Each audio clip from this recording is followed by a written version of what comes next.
Okay, we're back, and a lot of you appeared to like that video on the Tesla Cybertruck and their crystal knocked, the night of the broken glass, their wardrobe malfunction. I have with me here a guest, Mr. Jim Drury, late of Fenton, Missouri.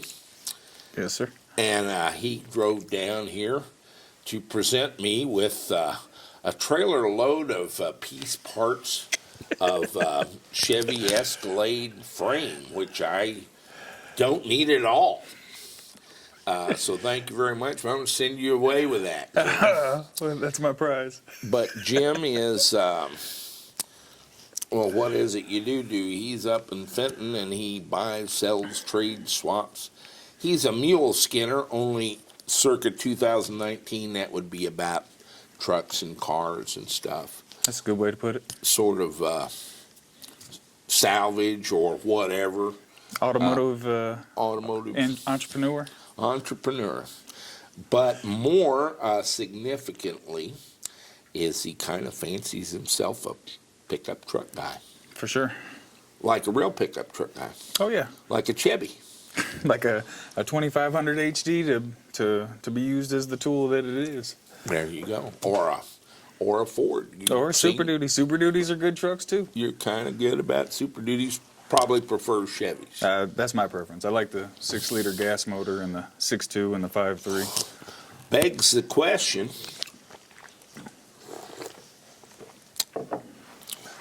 he's an internal combustion pickup truck guy, as hardcore as they get. So let me ask you, did they get your $100? Yes, they did. Happily, within 12 hours or so, they sure did. I gotta guess that therein lies a tale. Why don't you tell it? What was your initial and follow-on reaction to the introduction of Tesla's Cybertruck from the future? From the beginning, surprise on the body styling of it. At my first instant glance, I was like, "Oh, it's ugly." But then, as soon as I said that, everything changed direction. I was like, "That's kind of cool." It's like the truck that you always wanted to, as a kid, what you were building with Legos, the truck of the future. You drew a picture of that truck when you were 4, didn't you? And it's about as good as I can draw them now. About as good as I can draw one now. So, in detail, what did they mention that you found appealing as a truck owner and driver? 3,500 pounds payload. I'm gonna put a 1.75 tons in the bed of it. Like, I don't even know how many engine blocks and whatever you could put into it to even. I don't see you outweighing it. And what do the normal truck guys grace you with? Half ton. Half ton. 1,000 pounds. Well, what, a 1 ton's a full ton, so 2,000 pounds. Time 3.5 over 2 that's a win for me, and especially with the load leveling after seeing that flex test where that tailgate just crumpled on that Super Duty. Yeah. You like that load leveling? We really didn't mention that the last time. We mentioned that like the Model S, you can raise and lower it. What they're talking about is automatic load leveling. The truck is level, and you put 3,000 pounds in the back of it, and guess what happens? It's still level. How did that happen? Well, you can do that with microprocessors. It's all about the software, right? I can show you how to do that in software. But I don't have to. Elon's going to. Something else we didn't talk about, and I don't even know if it's true. Did you notice the bottom of the bed? What's up? Did it look like it had ribs in the bottom? I didn't catch that one. I did. I've been wondering about it. So I'm going to make something up that's probably not true. But as many of our viewers know, when I make up shit, it's usually closer to the truth than the truth is. What if you had L channel all over that bed bottom, and could make little things that you stick in, turn 90 degrees, and they lock down. Nice little pegboard type of system, but a little Man, more I'm advanced. telling you. That'd be all right. That'd be great for securing a load. I think it'd be a nightmare to keep the shit out of it. I think it's going to be a mess to keep clean. But man, give me a handful of little chrome loops that I can stick down in, turn 90 degrees and tighten down another 90 degrees, and it's locked any place in the bed I want it to be.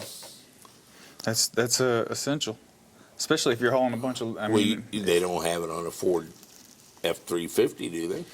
250? Have you seen one on a Chevy? I don't know how much those trucks cost. It ought to have two of everything. As much as those Have you trucks ever cost. seen any L channel in any of them? Not from the factory, but it might be out by now. I've never seen any aftermarket. Oh, there's plenty of stuff you can put in a bed, but to Well, have it there's from plenty the of factory, stuff you can put in the bed and you can attach to the bed, but a bed that's made out of L channel well, that'd be awesome. in stainless steel, No rust. yeah, Ever. that you can lock down anything. I mean, you could, imagination is, but something with an L channel is just that slot. Then there's a cutout underneath it. They're like T's. And so you stick something shaped like an L in there, and you turn it 90 degrees, and now it's locked underneath. Or make it like a T where it's locked on both sides.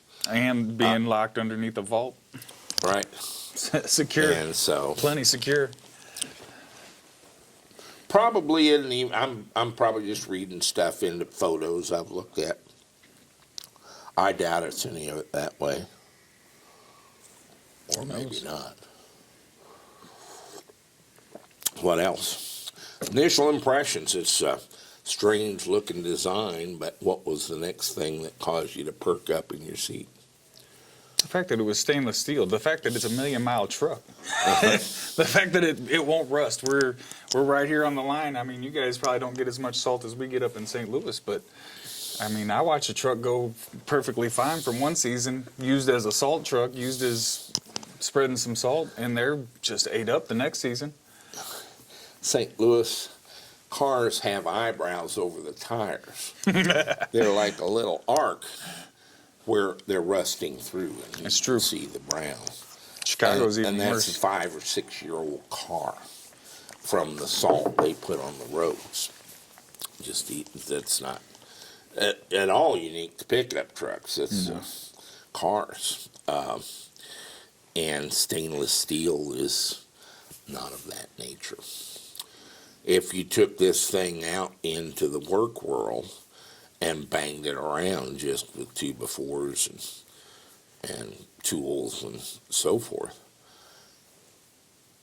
if you kind of banged up the whole side, it's like 30 minutes of Scotch-Brite work in your brand new truck again. Right? Put some steel wool on your DA and go to work. New truck. Do you know what WD-40 is? Water displacement, the 40th. What was that? 40th. Do you know what purpose they developed that for? Wasn't it NASA? It was a NASA stainless steel rocket Really? to clean stainless steel. That I didn't know. Yeah. Oh. WD-40 is designed as a coating for stainless steel. And it was designed for the space industry originally. How about that? And all the uses you found for it ever since then, cleaning toilet bowls and everything else, that came later. Bonus. It's actually a stainless steel coating for stainless steel rockets. I have been in a raging debate with some complete wackos, and one of the things with the Cybertruck is it's flushed out every Tesla fanboy hysterical in the world, and they truly believe that the Tesla stainless steel is cryogenically treated at minus 183 degrees centigrade. let me assure you, none of that ever happened. I don't know that it didn't happen. Elon didn't tell me it didn't happen. It's just a preposterous notion in the face of it. Financially, it doesn't make a whole lot of No, sense. it doesn't make any sense at all. However, he calls it a 30X stainless steel. Now, 301 is the defining stainless steel for this application. 304 is a close second, but 316 has some nominal characteristics that might be useful. What we're talking about is very fine gradations in the formula of the amount of chromium. Some is 16, some is 17, some is 18%. The amount of Nickel? at 6 or 7 or 5.5. Additives such as magnesium, boron, some truly trace elements that can very slightly alter. So Elon calls it 30X. That's not 30 times, that's 30 something stainless steel. Right. Has nothing to do with the number of times it was cold rolled. He referred to it as ultra hard. That's not a term. He made that up. But, however, you have quarter hard, full hard, half hard, three-quarter hard. But if you kept running it through the roller repeatedly a number of other times and putting pressure on it and driving it thinner and smoother, it does continue to harden it. And if you did that several passes, I don't know the number, and you called that ultra hard, being harder than hard, Is it scientific? you haven't technically lied about anything, and you do not have to cryogenically freeze it. The cryogen is a function of what stainless will endure, and if you send it into outer space, it will encounter 183 degrees below centigrade, and that will affect the stainless steel, but it's not really part of the manufacturing process. It's that you can survive that well. And some formulation of 30 something stainless steel will allow that. But for pickup truck guys, it means basically an unscratchable finish however long you have the truck. No trips to the paint shop. No trips Well, truck to guys kind of like to do stuff themselves. You know what a grinding wheel is? yeah, just a little bit. If you put a little buffer on it or just a slightly abrasive thing, you've got a brand new truck in the barn. You can do this. You don't Shine have it to up. make a special trip. Most of the time, a little WD-40 and a piece of Scotch-Brite, and you're good to go. It's going to be interesting. I'm looking forward to it. It's got vacuum formed plastic bumpers. Collect them, trade them with your friends. They're a piece of plastic that clips onto the body. It's a shame they even call them bumpers. I mean, old trucks used to have bumpers. Everything today's got pieces of plastic. You know what? I like plastic, especially when it comes time to pay for it when I got to replace it. You know Yeah. what a bumper for a Model S costs? I have no idea. Hey, about $8,000. For a bumper? Yeah, Goodness. if you have it replaced in a body shop. That's good if I'm I don't know selling what them. they go for in the salvage market. You'd know more about that than I would. But you get the drift.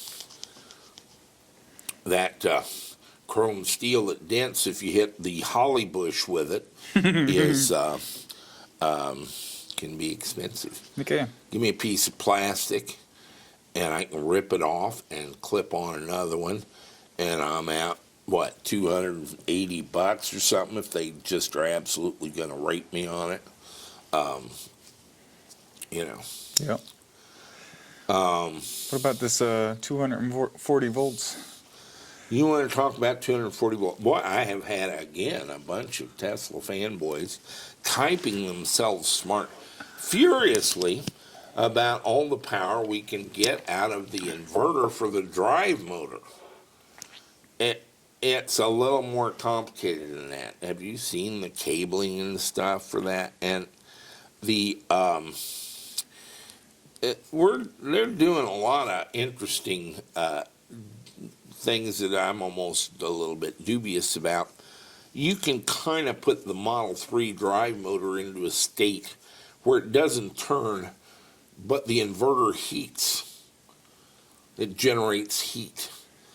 And so we can use that on the heating and cooling system Oh, okay. and so forth. So it's almost a preposterous notion. How much power will the Cybertruck generate? I've been thinking about this, and this is a what's termed a power control unit out of the Model 3 battery. It resides under the penthouse of the Model 3 battery. And here's what it looks like if anybody cares. Now, is that underneath the back seat then? It is underneath the back seat. Okay. The penthouse of the battery resides there. And if you pull the cover, you'll find this. It has another cover, and it has coolant ports on it. And this is 2 pins of a 12-volt output, So which is really 15 volts. and that's charging your 12-volt battery then? It does. Okay. And it runs your windshield wipers and so forth. And this is a connector for your 400 volts to charge your car. This connector has 4 pins, and that's for ground, neutral, L1 and L2 of your 240 volt input through your charge cable. But it winds up here, and that with a very cunning, actually, design of a switching power supply allows you to very astutely charge your battery to 400 volts using some very interesting tapering profiles and so forth to do that very nicely from 240 volts AC to your 400 volts at about 10 kilowatts. So this is a 10 kilowatt charger.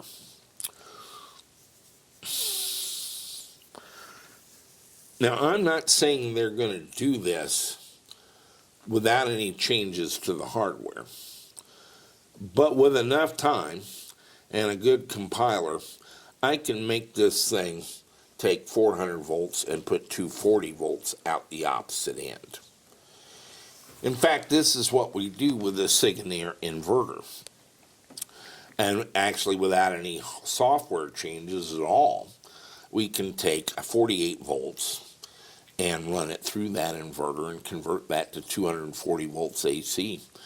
But to the astonishment of the Signir inverter engineers who refused to believe I could do this, but we do it all day, every day for the last 2 years, I can take 240 volts AC and put it in that inverter and charge the batteries. Because again, it's a switching power supply and a inductor, in the Signir case, a full transformer, and it can't actually not do it if I put it under the right environmental conditions. It's not smart enough to not charge the batteries. As long as it sees 240 or whatever voltages it's looking for, it's going to do what it's designed to do then. If it sees a 240 higher than the 240 it's putting out, it has to eat it. Okay. And there's only one place for it to go, and it still make 240. And that's through an H-bridge switch, which feeds the batteries. Normally that H-bridge switch is fed from the batteries, and that's the power that it uses to produce a sinusoidal waveform. But if you stick a sinusoidal waveform on the output that's bigger than it's trying to make, it will rectify it right back into the batteries. And so the directionality of taking 240 volts AC and converting it to 400 volts DC and forcing it into a battery is a little vague from the beginning. It'll have 240 volts. So what's the details? Well, actually, they make it where this can be anywhere from, 200 to 260 volts, or I don't know exactly what the spec is on this device. And it can control quite precisely the output voltage and whatever it's putting out. If it's higher than the battery natively wants to be, it will force power into the battery. So the question from earlier, can I power my house off this? Well, and therein lies the tale. Yes, of course. If you can power a brick saw off of it, or a compressor, or any kind of power tool, if it'll provide 240 volts AC, and you ran that through a cord to a NEMA 14-50 male and plugged it into a NEMA 14-50 female that you had connected to a 100 amp circuit breaker in your loads panel. Not connected to anything else. Well, you don't want to do that with the grid because there's nothing in here now to synchronize that to the phase and frequency of the grid. But if you turn off that switch at the top of the circuit breaker panel and hook this into the circuit breaker panel, as I just described, your house can't tell. So when them lights go off, your meat stays cold in the refrigerator, right? It does. Even better, your microinverters on your solar array on the roof, they can't tell either. That's all right. And so if you flip off the grid and you took that 240 volts AC out of here and hooked it into your house, about 300 seconds later, all those solar panels are going to wake up and start trying to make 241 volts. And guess what that's going to do? Well, in the first place, it's going to power the loads in your house. But if there's any left over, it's going to try to shove it up the ass of this thing into the batteries. Okay. And the batteries you will hold it? almost can't not do that. Even if you want to, and even if all your engineers get around a big table and vote Jack wrong, it doesn't change physics at all. So you're saying the solar array connected through the power supply of the house and this being used as your batteries, all in a self-contained system off the grid. I love it. I love it. You have to actively program it not to do that. And who knows, he may. He has other products to protect. But my nomination for the source of 240 volts for your power tools is the power control unit out of the Model 3 battery. There is no assurance that they're going to use a Model 3 battery, or that the power control unit will be identical, but I wouldn't look for it to vary very much, and that would be the natural place to produce 240 volts AC from the battery, because that's the place you take 240 volts AC and send it to the battery.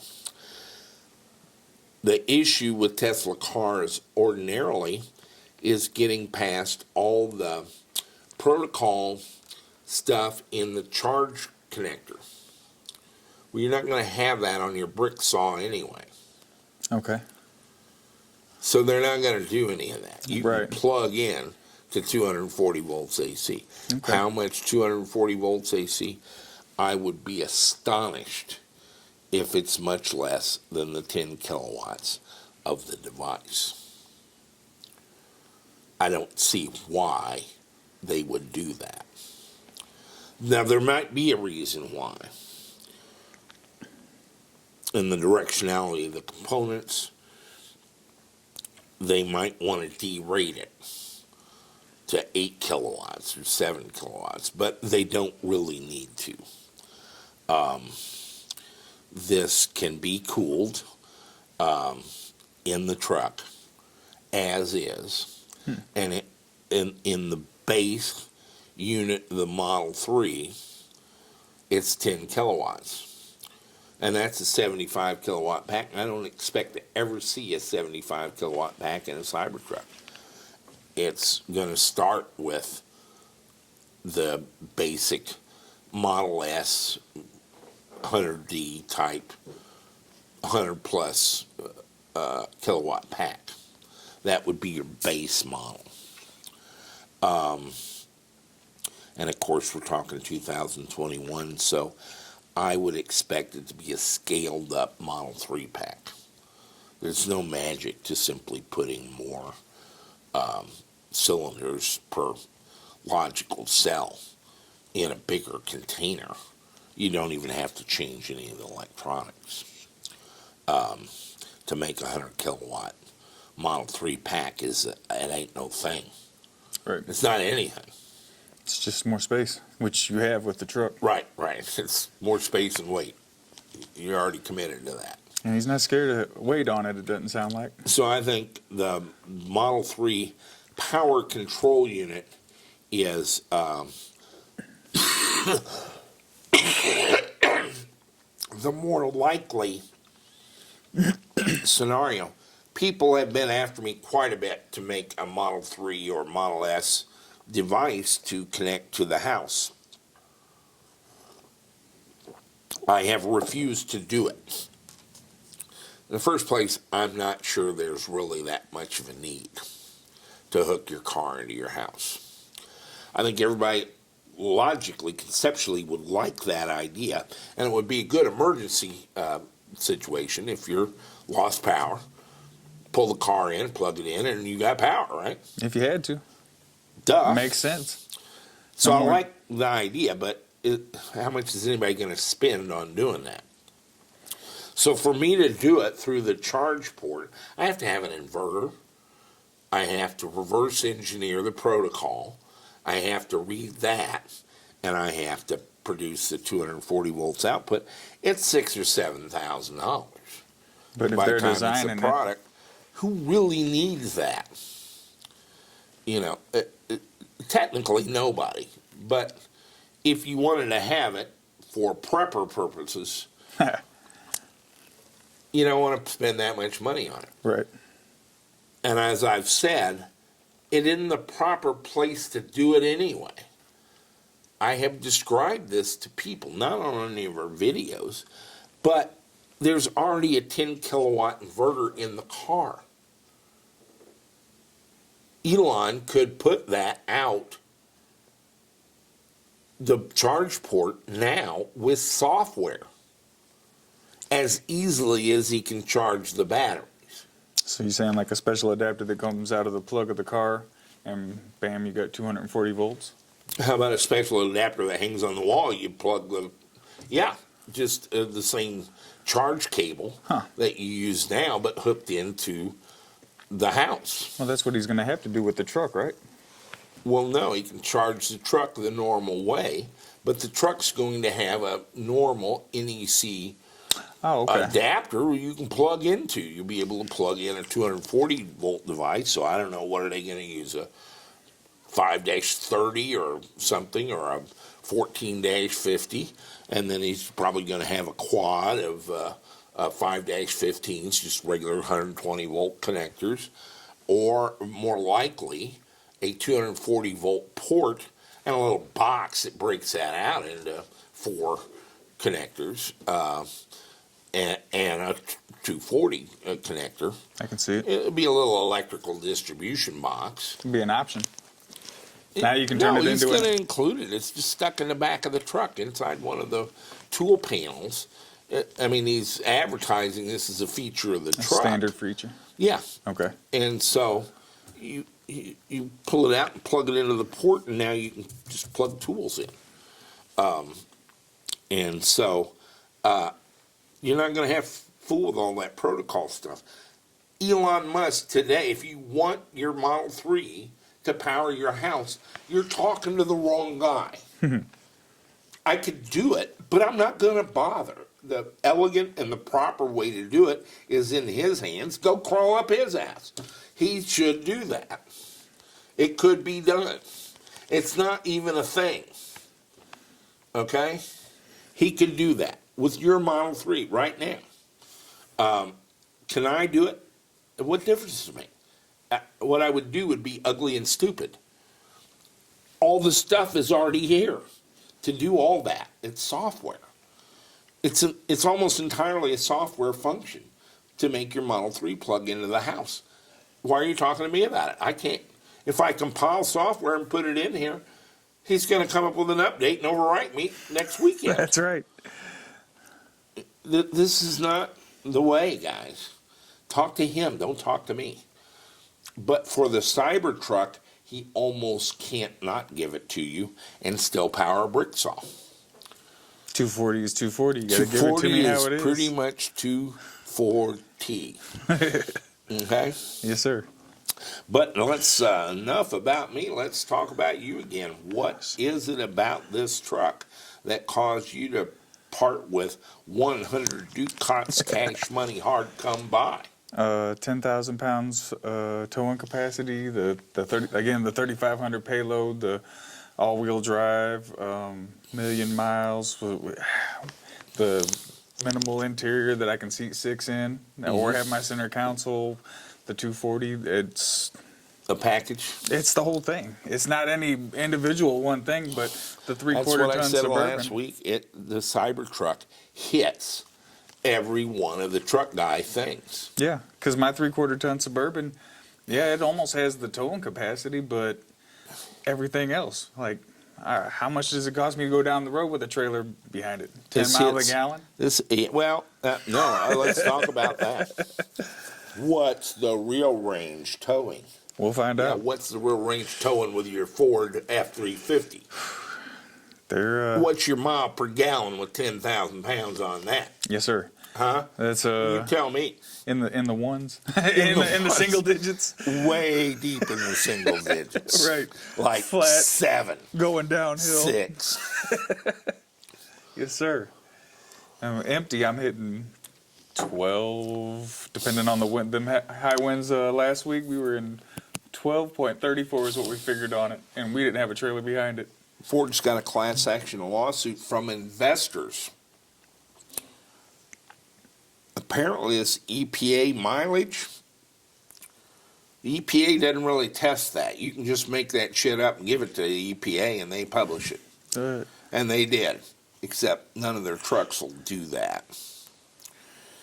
And there actually is a class action lawsuit from Ford investors about this scam. That's a problem. That's a problem. Would Volkswagen ever do anything like that? It's Dieselgate all over again. Let's talk about that. Everybody is all in great existential angst because Trump is going to roll back the MPG requirements in California. But California is going to fight back and make their Sacramento cities or whatever it is reject GM cars if it don't meet the MPGs anyway. A lot of existential angst here about all that. I loved it when I was converting cars because Ford was going to come out with an F-150 with an aluminum body. Yeah, I got a Model S with an aluminum body. I had a guy pull through here who'd been through 4 hailstorms and was chortling about his insurance, paying all 4 times. And it was $18,000 to fix the car each time from a hailstorm because of the golf ball dimples put in the aluminum. And of course, it makes the Ford lighter and more fuel economic. efficient. Yes. And here Tesla introduces 301 stainless steel. Like here's a whole bunch of weight right here. There you go. And here's a whole bunch of weight, and we like weight. Truck guys like heavy trucks. Duh. You're not gonna get run over by a Civic. I was telling Jim, I met with a personal friend who was actually the head of the Missouri Supreme Court, and I asked him if he thought all these DUI laws were doing any good. Oh, absolutely. He just thought it was saving thousands of lives. I spent a week in the National Highway Traffic Safety Administration database. It doesn't matter because I can't convince anybody, and they don't want to hear it. But all of the law enforcement over driving while intoxicated, driving under the influence, hasn't saved a single life. Over the course of 20 years, the involvement in alcohol in vehicle fatalities is right at 40%, and it's held exactly at 40% from the first year of a 20-year segment to the last. It's invariable. We are saving a lot of lives because the number of drivers 16 to 25 has plummeted. I imagine Uber's doing all right though. Well, yeah, but the alcohol, you can't. And they put out a thing every year that they're saving thousands of lives, but it's basically a lie. One of the other lies of omission committed by the National Highway Traffic Safety Administration is that they don't want to talk about the safety that you get from being in a heavier vehicle. Now, they acknowledge that this is so, and everyone knows that it's so. But nobody knows how much it is so. How much is it? You have a 7x greater likelihood of a fatality in a vehicle under 3,500 pounds than you do in a vehicle over 5,000 pounds. It's a 700% difference. I ran it 3 times because I didn't even believe it. I must be making a mistake. The next morning, I went down to our local Cadillac dealer, and I didn't negotiate. I didn't care what their interest rate was. I wrote them a check for a brand new Cadillac ESV Escalade. Yes, sir. And I took that vehicle and the keys to my wife and handed her the keys and told her not to get in a vehicle other than this for the rest of her life. It worked out well enough that 2 months later I bought the EXT that's in there on the lift, and I drove it for 3 or 4 years electric after converting it. Still But with plenty of weight. it's just a function of mass. Yep. The bigger ass on the road is the one that lives. I'm sorry. It's a thing. It's not a thing I made to have happen. It's a real thing. Yeah, you don't see a whole lot of big It's truck not drivers. a percentage, guys. It's a 7 times percentage, 700%. It's not by a little bit. I've seen it twice. I've seen it save. I've seen a heavy Yukon save my family twice.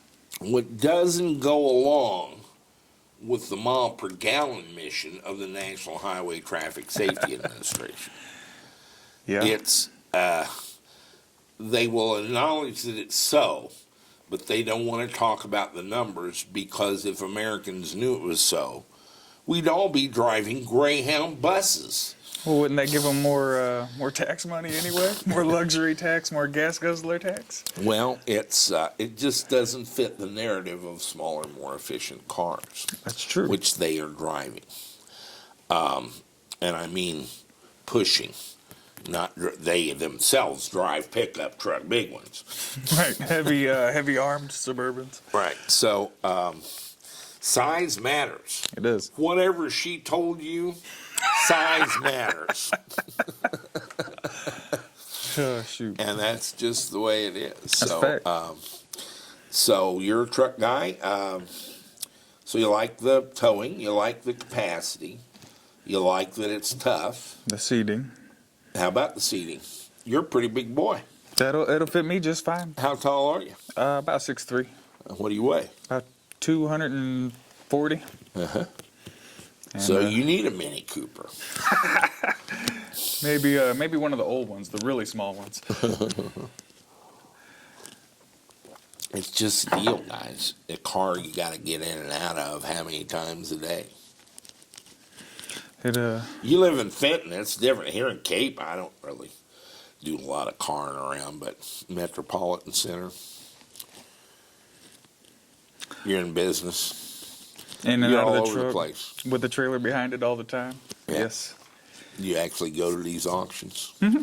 Yeah. It was when I was low on cars, I would even go up to 3-4 times a week. There's that many of them available up there, so there's plenty of opportunity to do it. Mm-hmm. But trucks are the way to be. And that's if you're towing back a trailer full of cars. You're not doing it with a Honda. You're not doing it with a Honda Ridgeline, are you? No, certainly not. It might look good, but You'd be styling, but Right. your ass would be dragging. functionality, I don't think it's holding 3,500 pounds. I don't think it's holding half a ton. Well, you tell me. There's something I'm curious about. My boat has this. But if you're going downhill, is the trailer pushing you, or does it automatically apply brakes of its own to keep from pushing you? I guess this depends on how you got your brake controller set up. Mm-hmm. Mm-hmm. I would, Well, how do you have yours set up? I just have mine set up to where I touch my brake and the trailer comes on. Trailer I brakes don't come have on? the trailer drag me down the hill, Uh-huh. but So the trailers do. My question goes to, do we get any extra regen by this trailer following us down the hill? there's a video out there where some guys are doing some tow tests on a Model X, Uh-huh. and I was watching that the other day, and they had to keep hitting the accelerator while going downhill because it was slowing down too much. Huh. And all their other tests, it was the amount of times that they had to hit the brake was their baseline, but with the Tesla, it was how many times they had to hit the accelerator to keep it from regenning, I guess. So it's not an intuitive interaction. You got to kind of actually do it and measure. So I don't know on that. Will it decrease your range? Yes, it will. Absolutely. How much? Well, at least as much as it does with an ICE vehicle. And I'm told by several people that they get about 37% of the range towing 10,000 pounds as they do without it. And that's in gasoline. It's going to be the same in electric. Why would it be any different? I mean, it's going to be, you're not going to hit zero. It'll be different. But is it going to be substantially different because it's electric? I can't picture it. I imagine the percentages will be similar. They're going to be right there. I mean, you're talking mass. mass and energy. Right. You're not changing anything major. You're walking around 0.1% here. Chase them around, collect them, trade them with your friends, but it's Collect them all. right. You're trying to read messages from God in cloud formations here, and they're just clowns. So that's the towing. Again, Tesla's shooting for drive units that last 1 million miles.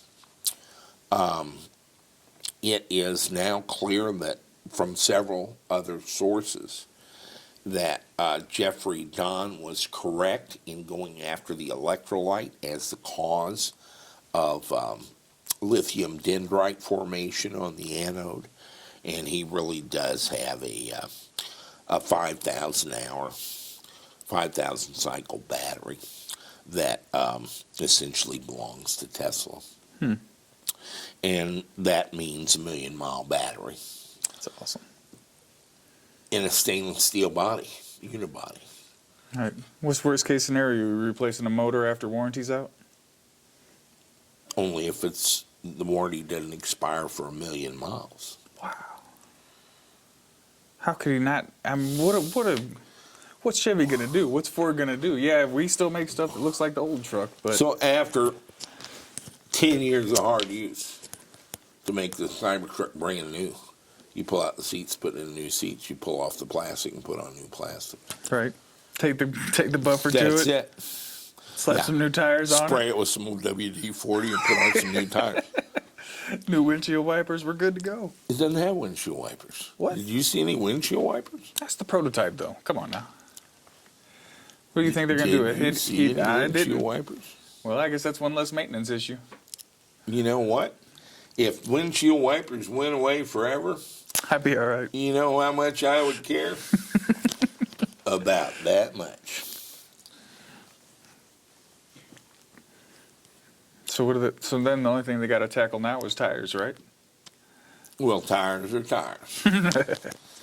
Yep. But that battle's already won. If we want longevity, I don't think they're going to go for that. But I was buying basically nylon tires for a pickup truck in the late 70s, and they'd go 100,000 miles. Wow. They were a rough ride, is why they didn't catch on. They're a very stiff tire. I never knew that. Yeah, nylon tires, they kind of came and went. They last forever, but they're, not pleasant to ride on. But pickup truck guys like to do another thing, and that is they kind of like to express themselves. Modification. Yeah, and tires and wheels, it never ends. That's no lie. But that stainless steel that everybody was initially shocked by, there's already a dozen treatments out there of vinyl wraps and stuff. People have asked, well, I want it in matte black, and Elon's like, sure. That's his response. Sure. I don't know if he's going to do a vinyl wrap or if there's some way of anodize stainless steel, but some treatment where they could make it black, flat black. But I would imagine it's just a vinyl wrap. That would make sense. That's so mature now and looks so good. It's like, why would you do it otherwise? Yeah. And so, easy peasy to customize this truck to look like what you want. What about customizing for the bed? The bed's a blank sheet of paper, and I think it's got a L channel in it, and party like a rock star. I want to see a camper shell for it. Build you an Airstream camper shell, or no, that's where I'm going with this. What kind of camper shell would you like to see? One of them old stainless steel ones, the old round ones. That's what I'm talking about. That'd be cool. Airstream. Yep. And so it's all doable. Back to the windshield wipers. Why do you want windshield wipers? Everything I've had has ever had windshield wipers. What's the alternative? Well, you know what? Elon Musk put a thing up on the screen and talked about the windows and the windshield being transparent aluminum. Okay. What's transparent aluminum? Well, actually, it is a device invented by Gene Roddenberry, I guess, in Star Trek The Voyage Home. Let's have a look. In the movie Star Trek IV, The Voyage Home, Captain Kirk and his team go back in time to acquire 2 whales from the past and transport them back to the future. Scotty needed some materials to make a holding tank for whales on the ship, but had no money to pay for the materials. So Scotty uses his knowledge of 23rd century technology and the manufacturer's computer, and he programs in how to make the transparent aluminum molecule. Transparent aluminum? Which could allow the manufacturer to create aquarium tank walls 1 inch thick instead of the traditional 6 inches thick. And so that's, they had to go back in time, get some whales, take them forward in time, and have them communicate with aliens who were about to destroy the universe. And as soon as the whales squeaked, they all played kumbaya and everybody got along great. But to do that, they needed a tank for the whales and the whale water where the whale pest went. And they wanted a transparent, 1 inch thick glass tank. And so Scotty typed in the formula for transparent aluminum at a polycarbonate manufacturer, and he whipped them out some. Is that cool or what? Well, you know what's cool about it? In 1980, which is about the time of Star Trek The Voyage Home, a guy did patent basically what's called transparent aluminum. And it is called that, but not until later. Raytheon, a defense contractor, did some work with this aluminum oxynitrate to create infrared transmissive domes for their heat-seeking missiles. An IR dome. He and I were in the Navy at completely different times doing very similar things. Very true. As it so happens. But a dome on the Sidewinder missile, which is a heat-seeking missile, is kind of created out of this stuff, or recreated out of it, by Raytheon. And they couldn't get this off the ground because none of the other Department of Defense contractors wanted to buy it from them, because you don't want to be sole sourced from a competitor. So they couldn't really market it. They could form missile domes out of it, but they couldn't really do anything with it. They sold the whole kit caboodle, the people, the equipment, and the materials to a company called Cermet in 2002. And Cermet immediately declared it transparent aluminum. Okay. Is that true? You know, it's true enough. The material is a precipitate made from alumina and oxygen and nitrogen into a powder. The addition of the nitrogen alters the rhombic crystalline structure of aluminum into a cubic spinel polycrystalline. Very stably so. And if you took that powder and sintered it by putting it in a mold and putting that under kind of a large amount of pressure for a while, and then heating that 2,000 degrees centigrade for a couple of days, what falls out of the mold is aluminum oxynitrate.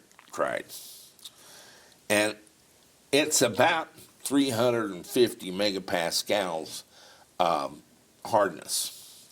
But you can get that almost up to 700 by polishing it.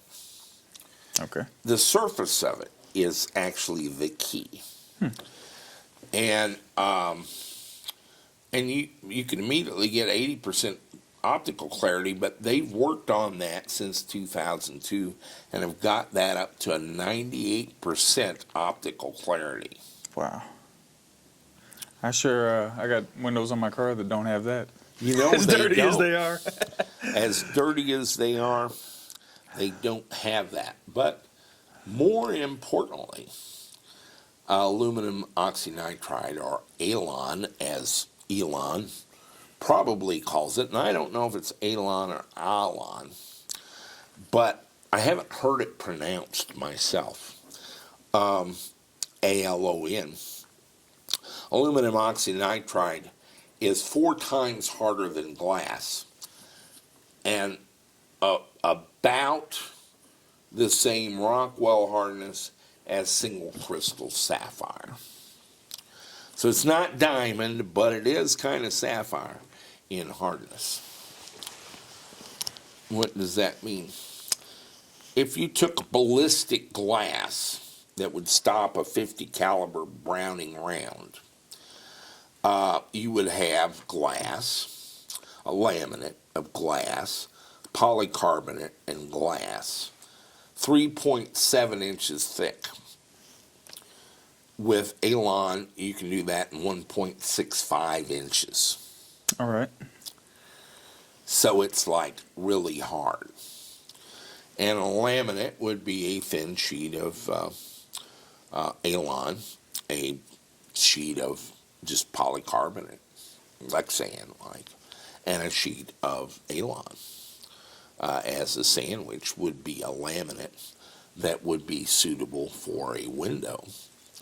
Will that stop a 50 caliber Browning round? You know it won't, and apparently it won't stop a 1 kilogram chrome ball.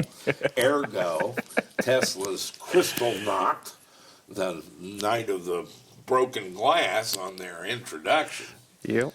And I don't know what caused that, and I suspect they're not entirely sure either. So all of you YouTubers typing yourself smart, phooey, not likely to be that. I doubt the production trucks will have the same stuff in it. You know what? Here's something Elon and I both share. We like success, and we like failure even better.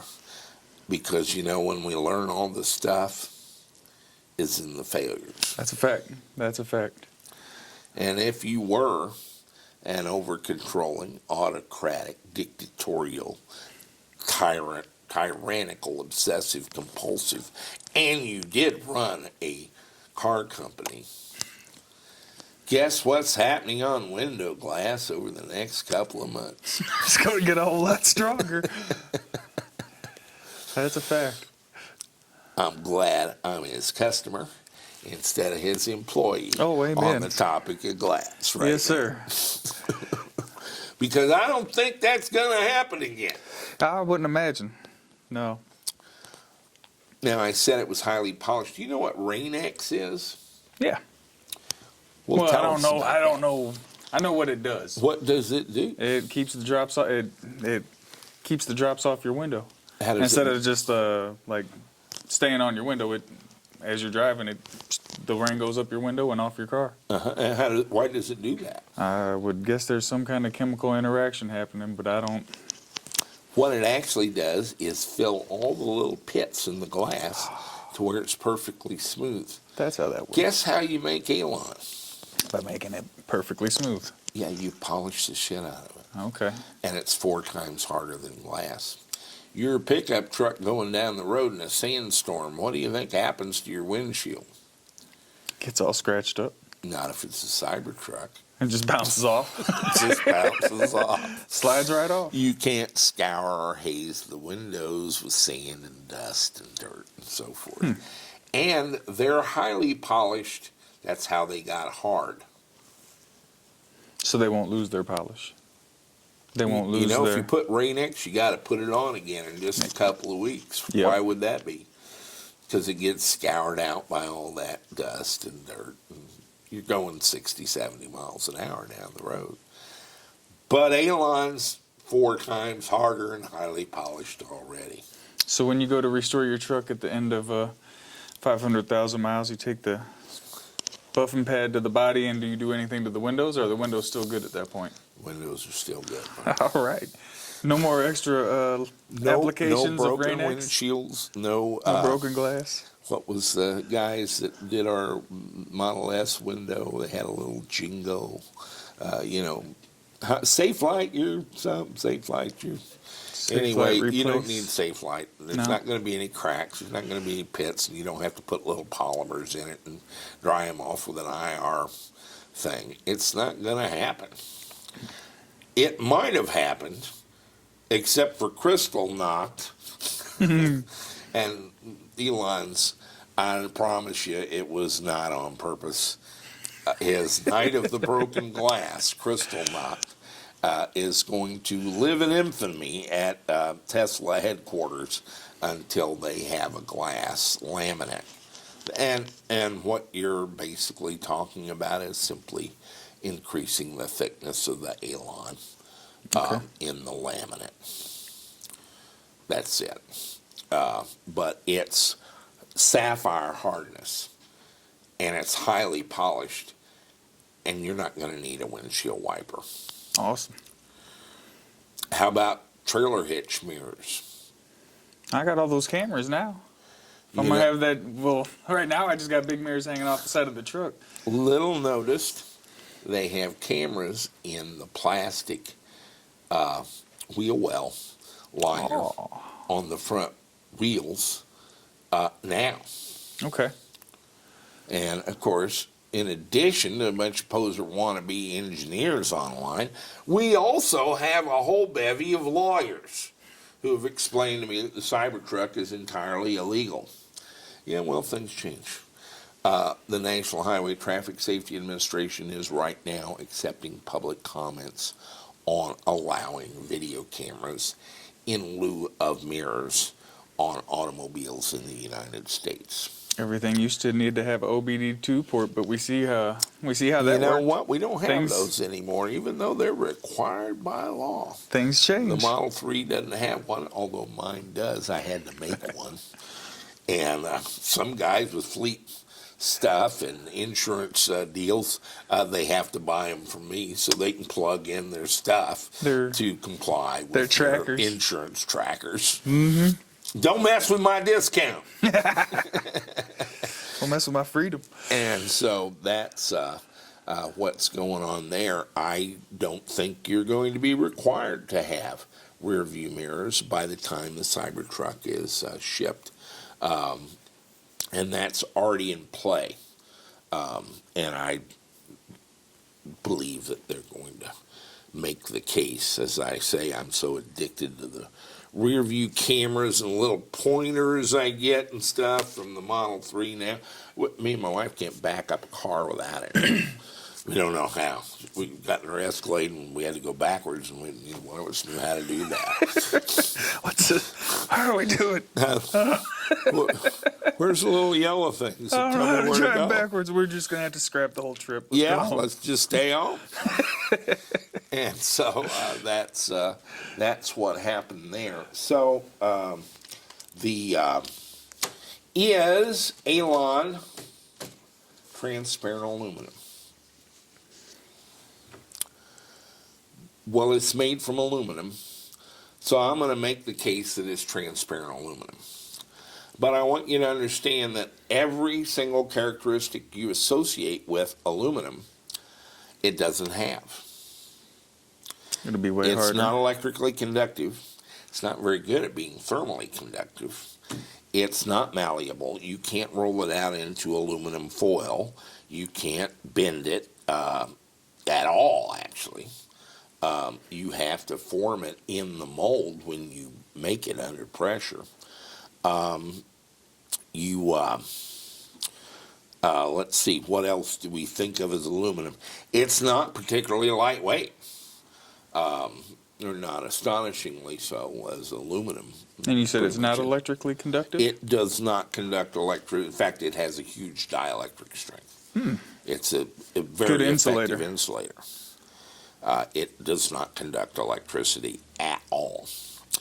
It actually conducts infrared very well, ultraviolet somewhat, and visible is in between those, so it becomes optically clear, kind of as an artifact. It was originally developed as infrared transparent. but it's by accident optically clear, and they can enhance that now to 98% optical clarity, which is astonishing.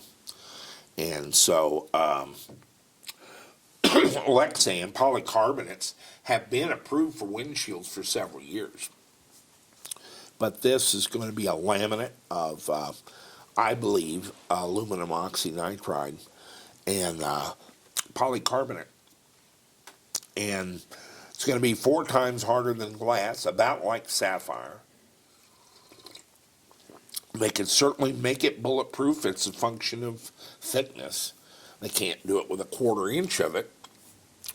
And apparently they can't stop a 1 kilogram chromium ball Yeah. yet. Yeah. But I would say that's coming up. And all of it. I'm curious as to why Elon Musk knows so much about that and mentioned it on actually the unveil of the semi-truck. But he's been trying to make solar tiles for 3 years. And it's like solar photovoltaics, but they look like roofing tiles. This is the Solar City stuff, right? Kind of post Solar City acquisition, but a roof that is made of roofing tile. They look like roof tiles, but they're photovoltaic. Okay. And one of the issues was that he said it used a really, really hard glass that was very impact resistant. And I think that's where he picked up His aluminum. the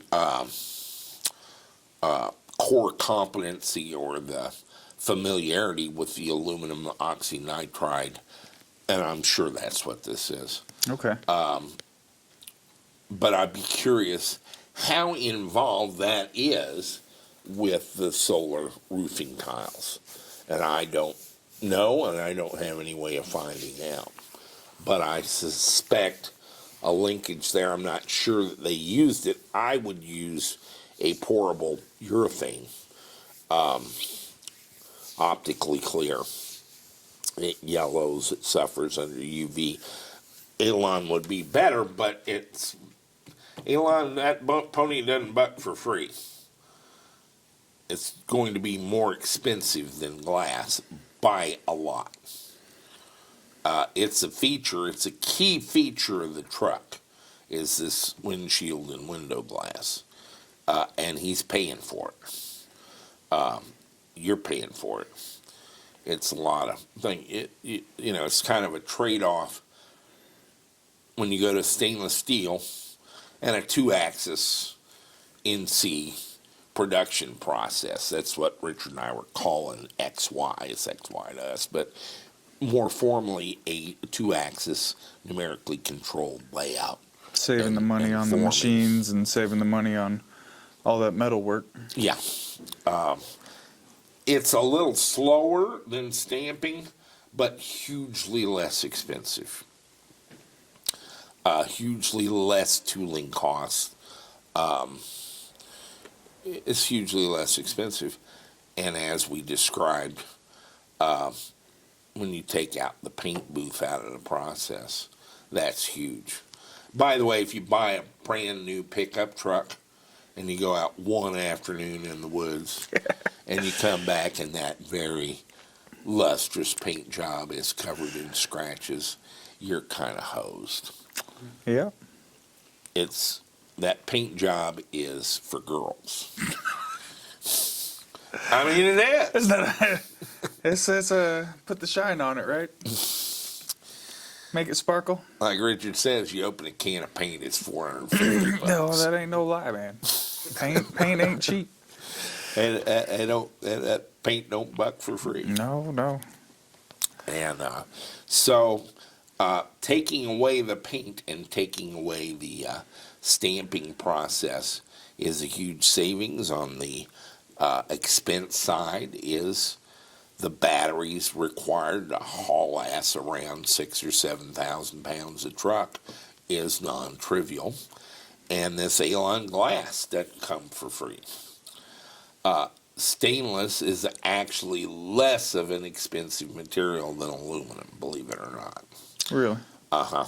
And by quite a bit. Well, if I'm getting, he's saying that it can stop bullets. I don't see aluminum stopping too many bullets. I can put my finger through the Model S hood. They had to teach me a special technique to close the hood to keep from denting it when I picked up the car. Oh, come on. Oh, no, they did. But they did. They actually went out and showed me how to close the front without denting it. Guess that was a Picking up a problem. brand new Model S. You can put your hand on it and dunk, dunk. Yeah, Wow. that's the downside of aluminum. And the expense to repair aluminum is just untenable. It's proven to be awful for people with Model S's. Actually, it's been proven to be awful for insurance companies of people who own Model S's because of the expense of doing the repairs. For the owners, the problem was they go into the body shop and not come out for 2 months. The amount of labor that goes into getting it perfect. You know, I don't really know what was going on in those shops. I don't know if they just Low profit margins, and this one's more profitable to do. These 10 are more profitable to do before we get to the Tesla.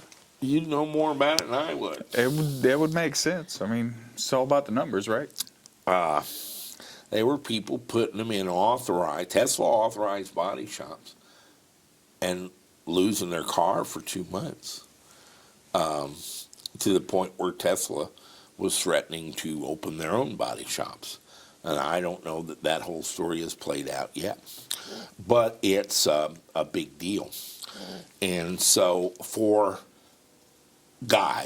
real guys, and real trucks, stainless steel is nothing but good news, guys. It's just, if you want to play who's got the toughest truck, we already know the answer, and they're not available yet. All you Right. do is put down your $100 and hope. But that's where it's at. It's certainly, I think it's a good bet. And when I say this is Ford kind of forced by federal MPG regulations. See, I don't like all these regulations and subsidies and things. They distort things. Now, Ford has redesigned their Ford Tough truck to be a girly aluminum body. I thought that was a great idea when I was converting cars and thought I could get a Ford F-150 to convert and it'd be better because it's lighter. Lightweight, more range. But that's, engineer talk. Truck guy talk is Don't make it aluminum. aluminum's for girls. Right. like what Chevy was like a rock. And yeah, Ford Chevy's is, like a rock. Ford Ford is Tough. Ford Tough. What's Ram? Nobody cares. They've Ram been- tough. Ram Tough. I think that's it, right? Is it Ram Tough? There's Ford Tough Ram Power. Ram Ram power. Okay. and Chevy's a rock. Like that. Yeah. All you gotta do is watch the ads. You know how to build a truck. Tough. And it ain't aluminum. Right. Make it tough. Make it hardcore. Make it tough, make it laugh, make it strong. Make it last forever. Right. Yes, sir. Make it carry a lot and tow a lot. And, Done. And for me, I want a living room. Seat 6. And I want to walk in. Walkout basement. That's right. With a walkout basement. Yes, sir. I want to walk in, sit down, and hit the remote, and the car go. And that's the important parts of the truck. But I did want to talk in a little bit more detail. And Surmet is the company. They have some white papers on optical. They call it an Edelon optical ceramic. It is a ceramic. It's a cubic spinel polycrystalline crystal, and we could call it transparent aluminum, and that would be true. It's a third aluminum. You lose all the characteristics of aluminum when you make this. So it's a little bit misleading. But Cermet is the company that commercialized it, and they first used the term in the real world, not Star Trek, although I'm sure that's where they got it, of transparent aluminum. Elon Musk didn't make up that term. Jack Ricker didn't make up that term. Star Trek probably did, but I'm not sure they really originated it. But Cermet in 2002 is the first company that commercially applied that term to it. They got the copyright, huh? It's not really copyright. It's just a term. Alon, I'm sure, is a trademark. In fact, it says Alon TM trademark. But the concept of transparent aluminum or transparent metal is not particularly the thing.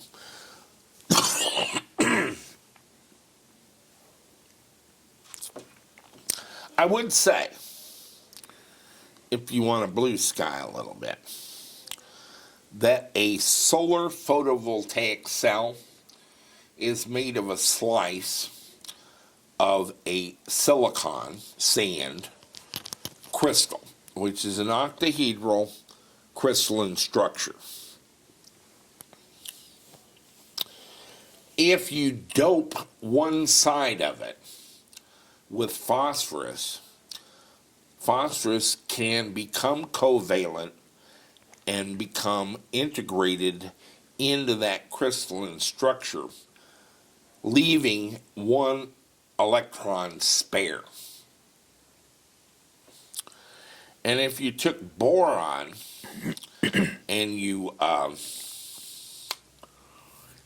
infused boron on the other side of the silicon crystal structure, it would become covalent and become part of the octahedral crystalline structure of that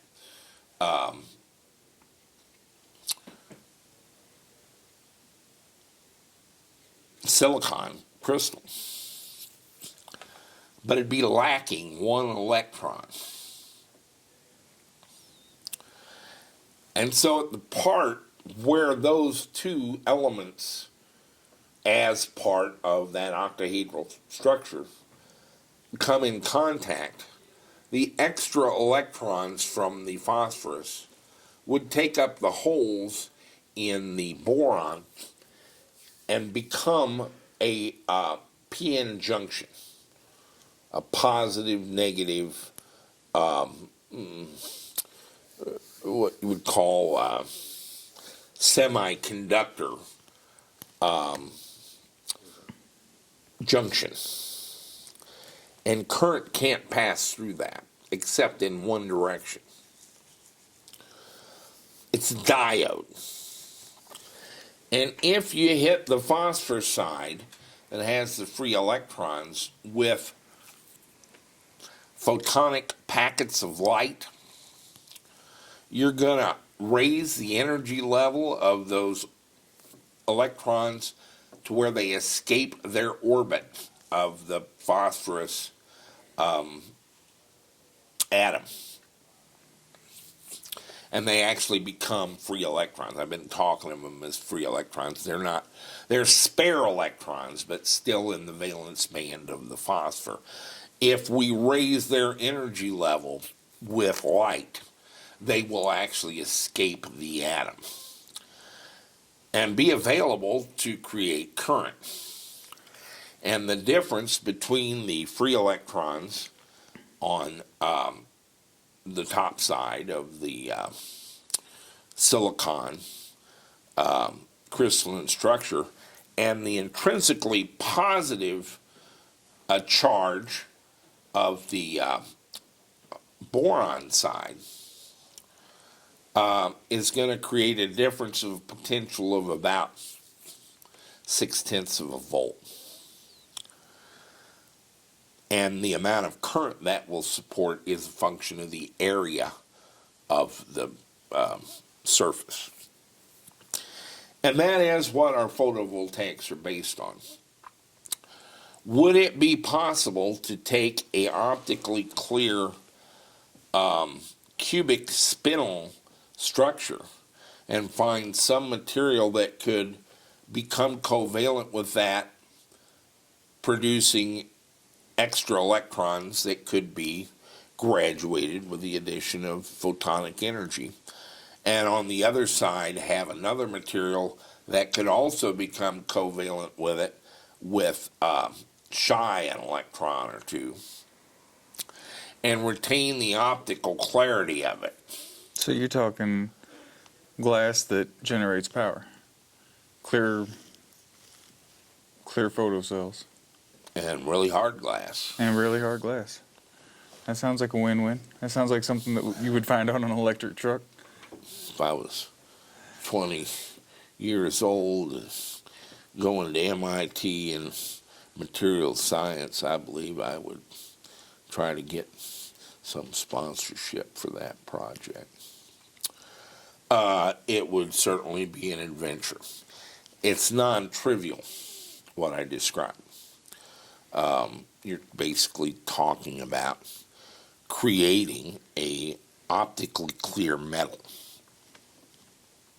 A true That generates electricity. true clear aluminum, and it would generate electricity. But it's a Nobel Prize type thing if you could pull it off. Just saying, I'm just daydreaming here a little bit. Run with that. That one's free. You guys go ahead and use it. Make it happen.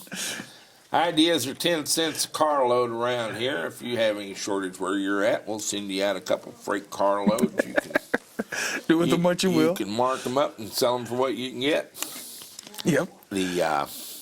But just saying. So Alon is a very interesting optical ceramic. If you called it a transparent aluminum, I could not call you out on that. And if anybody does, they're basically displaying it. They don't know what the hell they're talking about. You lose most of the characteristics we associate with aluminum, that's true. But it is made of a third aluminum. It is optically clear. And it is significantly harder than silica glass. And so I think it's a great technology, and the idea that I could own that in my pickup truck is exciting for me, just to have it. And the obvious advantages, why don't you have any windshield wipers? You don't need any windshield wipers. Mud and water and snow can't stick to your windshield Or your truck. of your truck. They ain't gonna stick to your truck either. I mean, won't it just roll right off? Right off the... Well, sure, roll off that glass. If you wanted some heated air jets under the hood blowing up onto your windshield on the outside instead of just the inside, I would allow Elon Musk to install that, either as standard equipment or an option. He can do that with my permission and blessings. All right. I'd allow it. I don't think it's entirely necessary, but, there's a certain amount of just gee whiz stuff that kind of goes with the territory. But the point is, this is a highly polished, very hard surface. Picture permanent Rain-X. You don't need windshield wipers, actually. If your windshield gets that messed up, get out and spray it down with Windex and wipe it off with your burlap bag. But it's not gonna stick to it. It'll just roll off. You can hose it off. The water's not gonna cloud your vision because it'll gonna beat stick. up and blow off just like Rain-X on a windshield.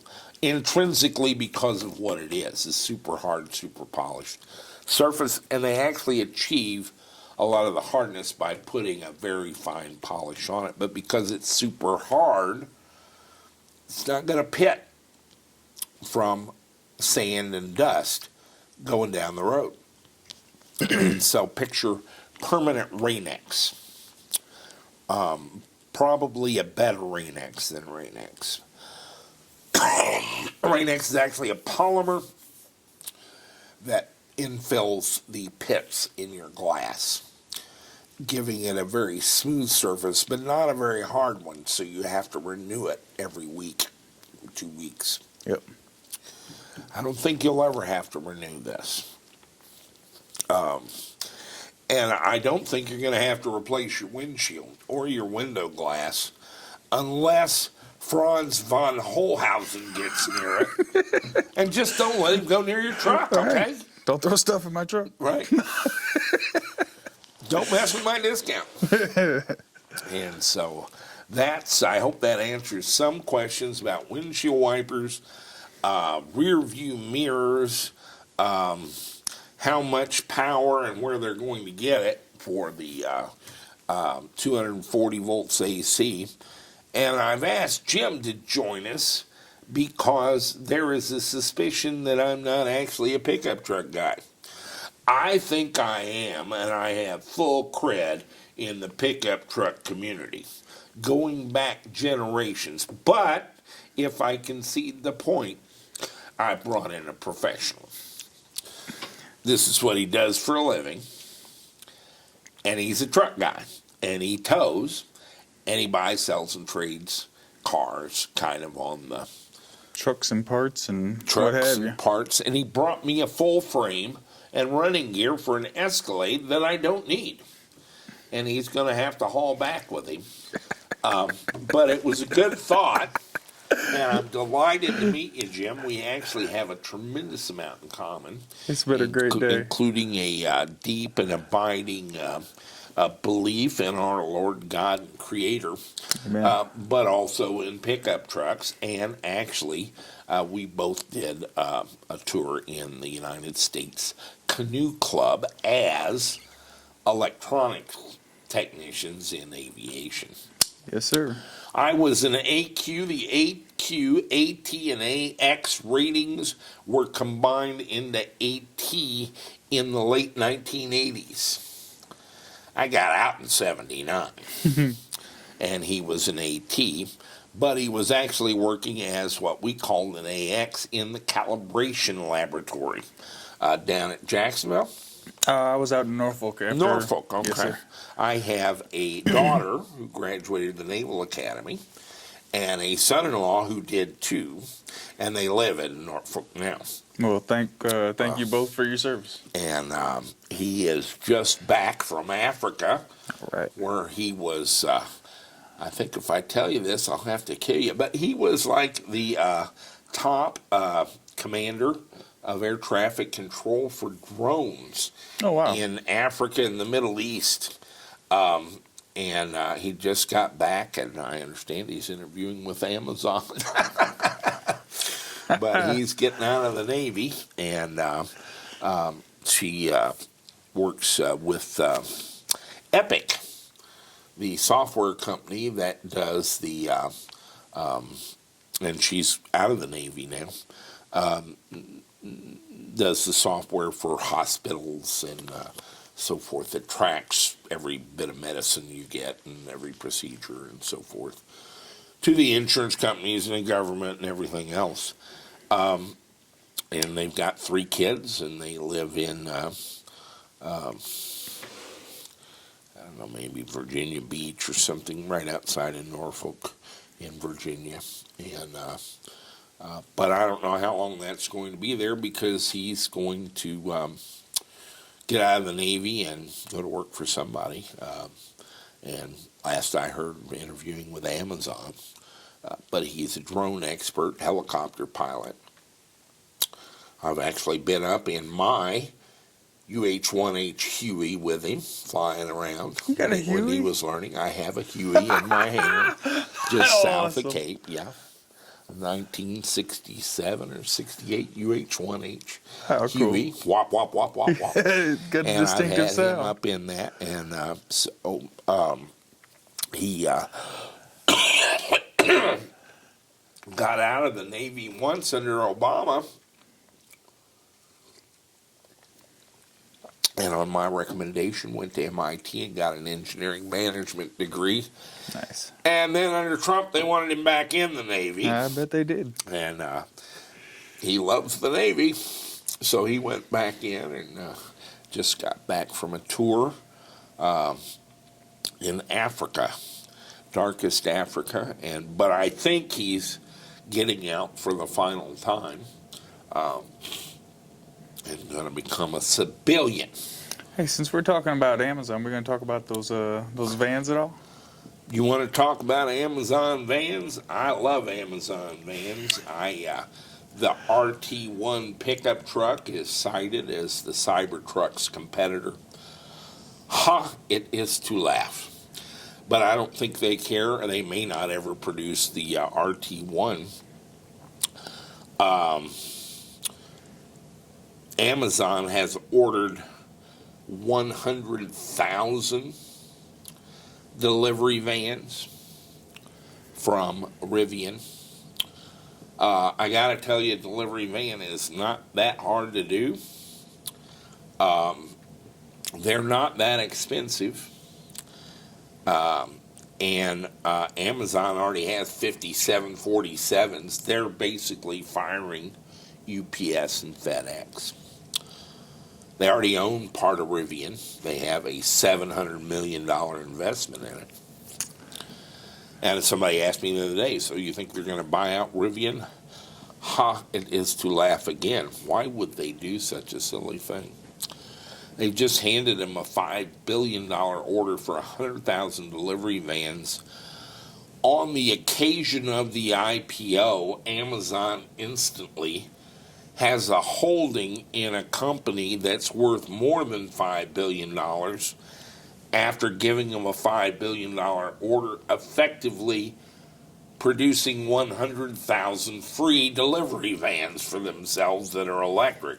And producing a van manufacturer, not a truck manufacturer. You know what? And therein lies another tale. Guess who else has a big investment in Rivian? Ford? You've been reading my mind. It's like we're linked telepathically. A Ford Motor Company does too, and guess what they rushed to announce this week? An electric van. Who would have thunk it? A Sprinter van. Brilliant. Where did they get such an idea? a thing. How did they know that? An electric van, you don't A say. Sprinter van. A Ford Sprinter van. I wonder if that'll share any of the Rivian components. I don't know. I wish they'd share some of the Azure Dynamic. I got two Ford Transit Electrics out here, and we get 3 calls a week from people trying to get those things to work because they're orphans. So Ford's support of their electric stuff has not been that good. But yes, magically they want to produce a Ford Sprinter van, and they have $350 million. Is that right? In Rivian. It's a lot of greenbacks. So the response, here's the tell, guys. If you're in a poker game, you got to look for the tell. Here's the tell.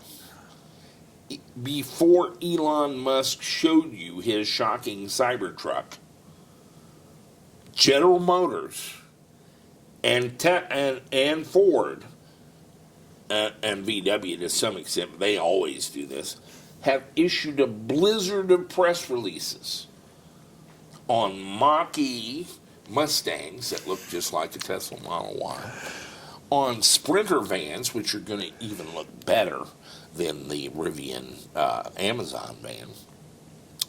And GM and both Ford have electric pickup trucks coming. And it's just like paper fantasy spewed in all directions in an attempt. Tell me your take on the great tug of war. Well, I think one thing that somebody's not talking a whole lot about is, and I might get this wrong on the manufacturer of who won the Hummer's replacement, but the company that's doing it is doing it with General Motors chassis and whatnot. And I know that. And like I said, I could be wrong, but if that's all General Motors, you can bet that the electric, General Motors hasn't been saying much, but General Motors knows that their gas-powered trucks don't They're awesome, but they're not going to last in an electric playing field that now is at hand. So Now hold it. Didn't you tell me you were a big fan of Chevy I'm a trucks? huge fan of Chevy trucks. You're a Chevy truck guy, right? They help feed my family. They're the best gas powered truck. They in feed my his opinion. kids, man. And it's a solid platform, and it has been for the last 20 years since they come out with the third and fourth generation Chevy V8s. But with the contract they got with the military, there's a whole bunch of Chevy trucks still being sold. But you can bet that Chevy's not going to go quietly. They just haven't been saying a whole lot. The tug of war between the F-150 and the Cybertruck. Why? What's your take? I think that Ford should have a F-350 or 450, and it might be and a four-wheel drive dually at that, and it might be a interesting tug of war. I don't know which one would win, but I can't imagine an F-150 under any circumstances if this Tesla truck is everything that he said to be at 3,500 payload and 10,000 capacity and torque at each wheel, being an electric. I don't ever see a Ford winning that tug of war. Well, I think they ought to make Neil deGrasse Tyson drive the Ford part. And I don't care how much he puts in the back, he needs to put the same amount in the back of the Tesla. I agree that two wheels against four wheels, if that's what we saw, that ought to be trimmed up. But I'll spot him a Ford F-450. I already know how this comes out, guys. We had problems that we ultimately solved in software with our motors destroying drivetrain components.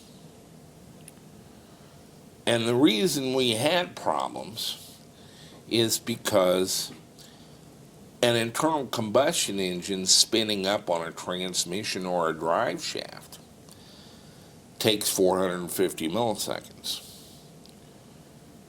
An electric motor takes 10 milliseconds.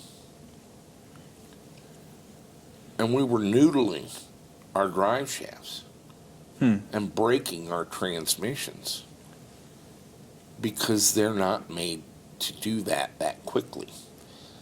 And so we had to add software to spool them up, which in code looks like over 1,000 years, To slowly to get them come to online. ramp up at 200 or 300 milliseconds so we didn't snap stuff. Yeah. You want a Ford F-450 four-wheel dually with a Ford F-150 in the back. I don't care. I know how this comes out, guys. I look forward to it. I look forward to. And I ought let's- to make Neil deGrasse Tyson drive the Ford. Neil, it's, as you say, physics is not a suggestion. It's not a recommendation. It just is. It just is. And if you're thinking about driving a truck for pulling power, an internal combustion engine always was ludicrously misapplied as a power plant. That's not what it does well. It can't ever be what it does well. But an electric motor, they love being stalled. That's where they start out.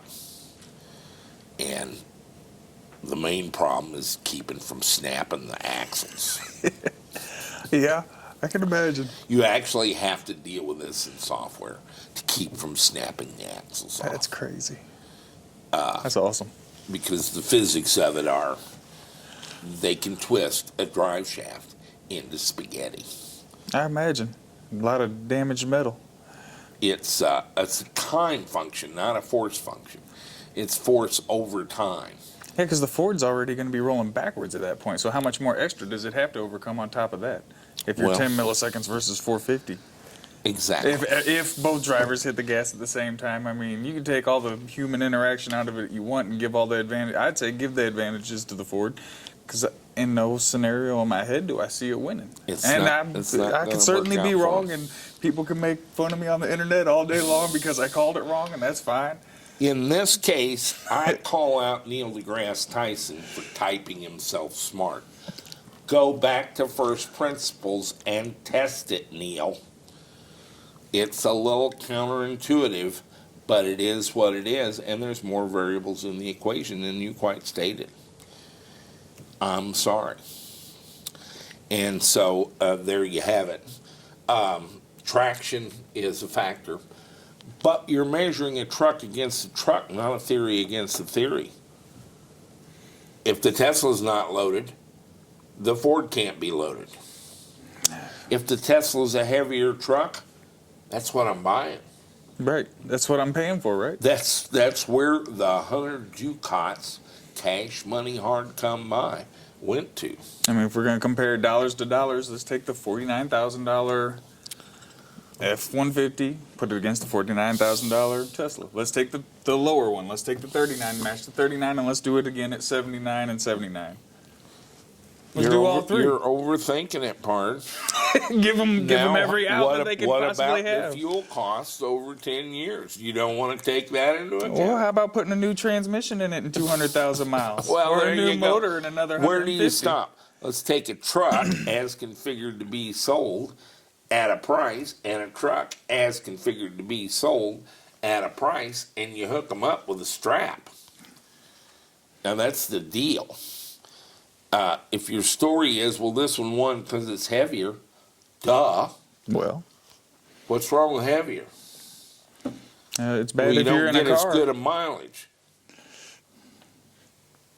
I don't get as good a mile per gallon. I don't have any gallons. It's electric. Oh, that's right. So when you're talking about apples and oranges, often it's a much more complex comparison than that, and you have to be rational in performing it. The bottom line is, for a certain number of given Ducats, what do I get? It just doesn't If compare. you want to sell it by the pound, I don't give a shit how you priced it. You get a My dressed up. value proposition is going to be, what do I get and how much does it cost me? Bada boom, bada bing, bang. I vote for you, or sorry, pardon, you didn't make the cut. And that's the decision we all make. The question of the day is, can Tesla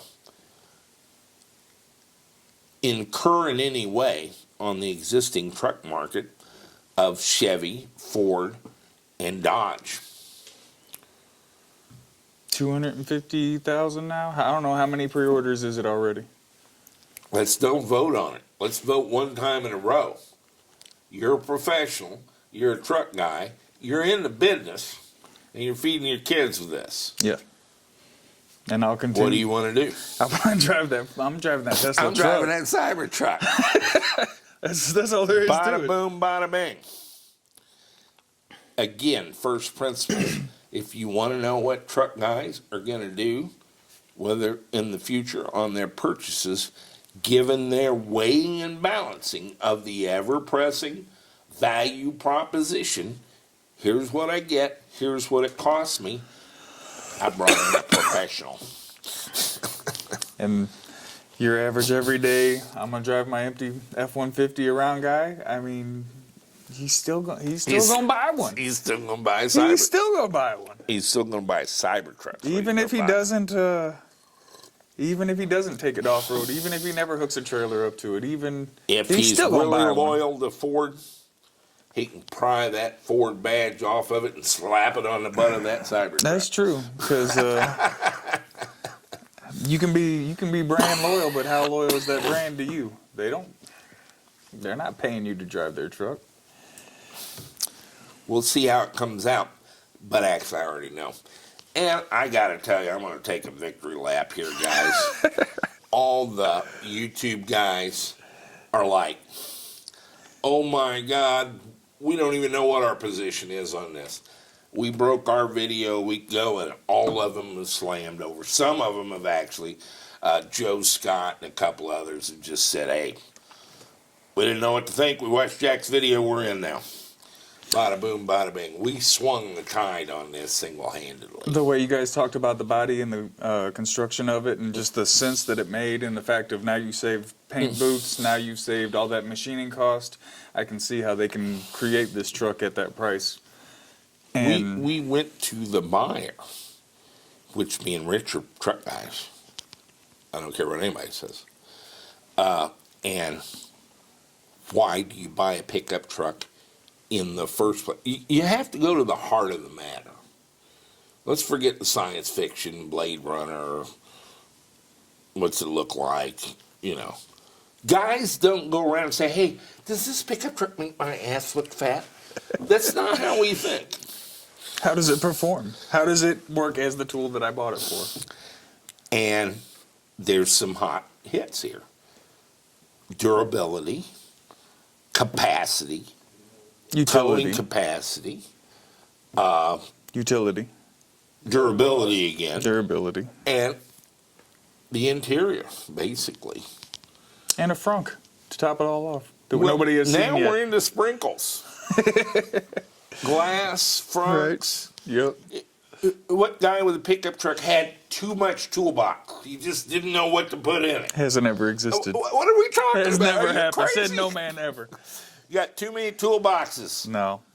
No man ever said that. It's like a horse too fast, too much money, or too pretty a wife. It's crazy talk. What are you talking about? Too much toolbox. Like, oh, your car's Put it too in the front, fast. put it in the back. I want it all over the place. I want to put stuff that you're not even supposed to know about in the truck. She's certainly not supposed to know about in the truck. Goodness. You can't have too much toolbox. That's crazy. It's a horse too fast, That's right. a whiskey too old, too much money, Yeah, I guess that would. too pretty a gal. No. And so what we did was go to why does somebody want a truck? Why does somebody buy a truck? And I've seen a number of guys, hey, I just don't want a truck. I like a little sedan. Yeah. All Go. right. But you got a strong handshake, Go, too. God go with you. You're a beautiful man to me. You're a pretty man. I don't care. All right. But guys with pickup trucks, or a guy with pickup truck has a thing, and we described what the things are, and Elon Musk nailed them. Agreed. And then there's sprinkles. Yep. Bonuses. Electric Toolboxes, ATVs. frunks, Blow torches, rear view cameras, flamethrowers. no windshield wiper, flamethrowers. That's You just a should bonus. You should include one. with every These should be purchase. included. And so there you go. You want to know if Tesla trucks, Tesla Cybertruck, can have any effect on the existing pickup truck market. How can it not? I How brought can it him in. not? Actually, he just showed up there this morning, and I found him in the shop out there wandering around. But he's a genuine pickup truck guy, and a bright, knowledgeable one, and he knows why they have one. And in fact, is a fanboy of Chevrolet. Has been for a long time, right? Absolutely. But they got his $100. They got my money. Stay with us. There'll be more EVTV to come. Jim, thanks for joining us. Yes, sir. It's good to talk to you. And I hope that provided a little detail on power, glass, and my Trump mug. See the T right there, Trump. That stands for Donald Trump. Or something. I don't remember what the cup's about. But stay with us.